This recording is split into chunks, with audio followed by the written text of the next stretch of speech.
Okay, YouTube, sorry about that. We ran out.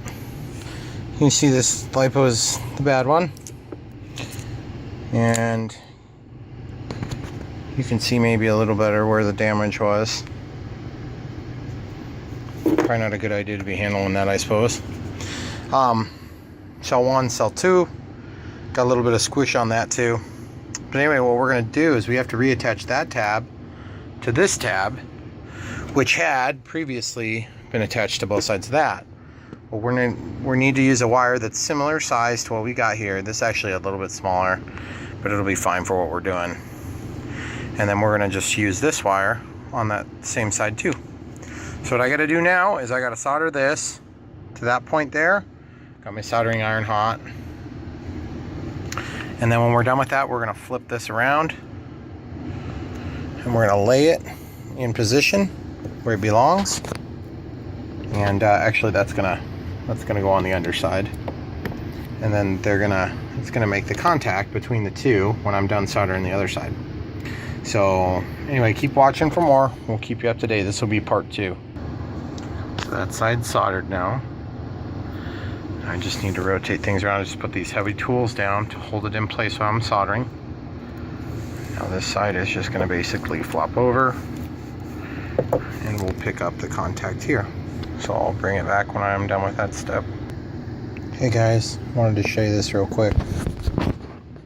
I pulled out this wire.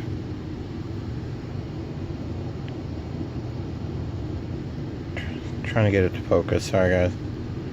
You can see that there's a little key that goes up. If this little key gets pushed down, you'll have to pull it back up with something like an X-Acto knife before you try to slide it back into that socket. Now you can see this one's not soldered in yet, but what I was going to do is I was going to get this one plugged in to the hole, and then I'm basically going to strip it to length so that it's the right length. Okay, so it's cut the length. It cut off just a short chunk. It's stuck into the 2S connector, and the wire comes back here and it's just laying loose next to the red wire. And I just put a little electrical tape to ensure that we won't have any bonding electrical contact there in the meantime. So we're going to solder this joint here, and then this should be a 2S battery ready to rock and roll. Of course, we'll tape over it and protect it. I'll show you how to do that. Okay guys, so we got that solder joint done. So now, before we get everything buttoned up, we can go ahead and plug this in and test it. Looks like the negative side is on this side,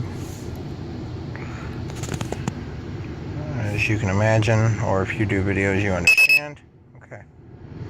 2-cell all is 8.29. Number 1 is 4.13. Number 2 is 4.16.